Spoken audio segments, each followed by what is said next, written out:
여러분들 안녕하세요. 조리 지식 채널의 오석태 교수입니다. 드디어 갤러 디너의 마지막 코스인 디저트에 대한 이야기를 할 시간이 되었습니다. 지난번 메인 코스를 설명드리면서 앙뜰에 대한 이야기도 곁들였었는데 이 메인 코스와 앙뜰에 대한 관계를 잘 기억하시면 매우 좋을 듯 합니다. 오늘은 디저트에 대한 설명을 드리려고 하는데 결론부터 말씀드리면 디저트의 의미는 식탁을 치운다는 뜻입니다.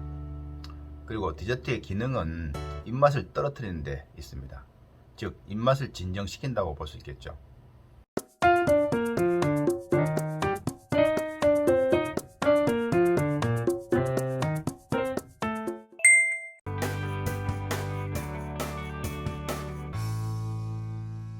클래시컬 퀴즈인이 전성기를 이루었던 16세기와 17세기의 프랑스 연회 만찬에 있어서 이 만찬은 한 번에 끝나는 것이 아니라 여러 날 여러 번 이어지게 됩니다.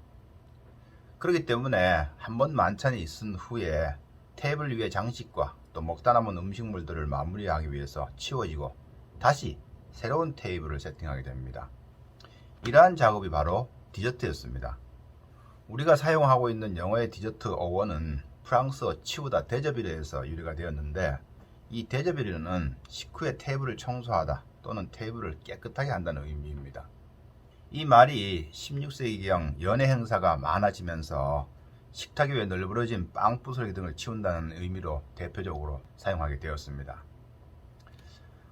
우리가 연회는 단순하게 음식만 먹고 끝나지 않기 때문에 손님들은 식탁을 청소하는 동안 잠시 기다리거나 다른 장소로 옮겨서 다시 연회가 준비될 때까지 기다려야 했습니다.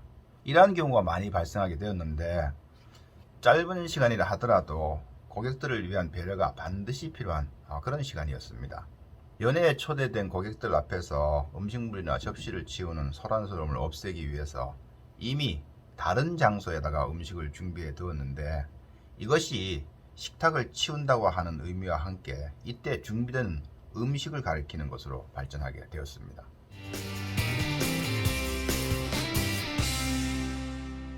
따라서 디저트는 자연스럽게 그날 만찬을 마무리하는 최고의 요리로 변환하게 되었는데 제과장들은 기다리는 동안 다른 장소로 옮겨가면서 고객들이 그곳에 있을 음식에 대한 기대를 저버리지 않기 위해서 저마다 기발한 아이디어를 개발해서 고객들을 만족시키려고 애를 썼습니다.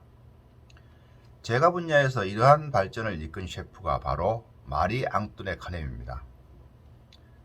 조리 분야에 셰프 에스코피가 있었다면 이 제과 분야에서는 바로 까렘이 있었습니다. 카렘은 디저트 분야에서 정교한 예술적 요리를 만들어내는 최고의 조리장으로 평가를 받고 있었는데 그가 만드는 예술적 디저트는 국가 간 정상 만찬에서 마지막을 장식하는 예술적 음식으로 등장하게 되면서 클라이막스를 이루게 됩니다. 그는 귀족들의 음식뿐만 아니라 서민들을 위한 디저트도 개발해서 국민들의 셰프라는 칭호를 받을 정도로 인기가 높았습니다. 프랑스 혁명 이후에 부르주아 퀴즈인 시대에 와서 제가 설명드렸던 갤러 디너와 같이 5코스가 유행을 하게 되면서 코스가 단축된 만큼 5번째 나오는 마지막 요리는 매우 화려하고 또 우아한 모양의 요리의 디저트가 제공되었습니다. 당시에 제공되었던 디저트는 주로 젤리라든가 또 푸딩, 아이스크림이 주류를 이루었고 여기에다가 손이 많이 가는 설탕공예와 같은 장식을 중시하는 경향이 있었습니다. 그럼 디저트 기능에 대해서 설명을 드려보도록 하겠습니다. 앞서 메인 코스에서 언급을 했지만 코스 메뉴는 메인을 중심으로 메인 이전에 나온 음식은 메인 요리를 부각시키기 위해서 입맛을 돋우고 또 그리고 메인 요리에 사용된 재료의 맛을 보다 깊이 있게 느끼도록 해준다고 했습니다. 예를 들어서 7코스에서 생선이 메인 앞에 제공된다면 생선의 맛이 입에 남아있지 않도록 하기 위해서 셔벳을 중간에 넣어 맛을 중화시켜주고 그러고 난 다음에 메인을 제공함으로써 주요리의 맛을 최대한 느낄 수 있도록 해줍니다. 그런데 디저트는 코스 요리 중에서 가장 마지막에 제공되기 때문에 다음과 같은 기능을 하므로 이러한 기능들을 고려해서 계획을 해야 됩니다. 첫 번째로 디저트는 음식의 맛을 진정시키는 기능을 합니다.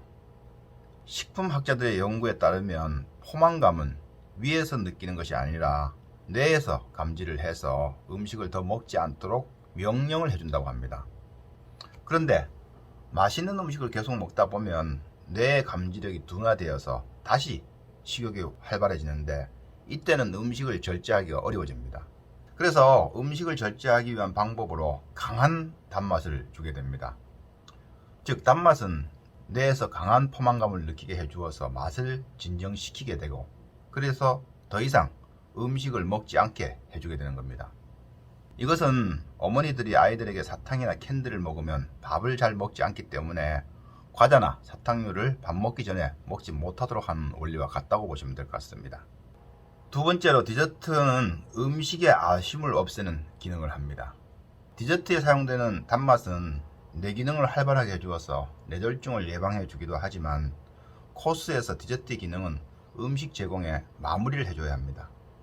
마치 연극이 끝나고 나면 커튼콜 같이 짧으면서 강한 인상을 주어서 아쉬움 없이 음식을 먹는 것을 끝내도록 해줘야 합니다. 그러기 위해서는 음식의 양은 많지 않더라도 약간의 화려한 장식이 꼭 필요하게 됩니다. 디저트에 사용되는 초콜릿 또는 수가워크 같은 과장된 표현이 많은 것이 바로 이러한 이유 때문에 그렇습니다. 마지막으로 디저트는 소화작용을 도와주는 기능을 합니다. 대부분의 단백질인 주요리에서는 지방도 함께 섭취하게 되는데 이 지방은 위산 배출을 억제하는 기능을 합니다. 그래서 소화가 잘 되지 않는 경우가 많이 생기는데 디저트의 당이 수분과 결합해서 이 지방의 소화를 도와주게 됩니다.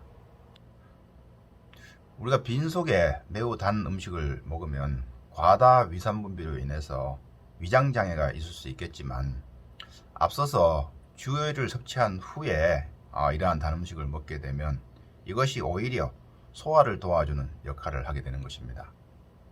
이러한 내용들을 정리해보면 디저트는 어떻게 만들어져야 되는지 그 방향이 분명하게 정해지게 됩니다. 단맛은 강하게 하고 화려하면서 아름답지만 음식의 양은 많지 않게 해서 고객들이 디저트를 통해서 식욕은 절제되지만 요리에 대한 기억이 오래 가도록 만들어지는 것이 매우 중요합니다.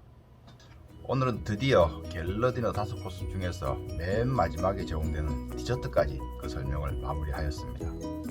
본 내용들이 조리를 하시는 분들에게 조금이나마 도움이 되었으면 하는 생각을 해봅니다. 조리 지식 채널에 오석되겠습니다.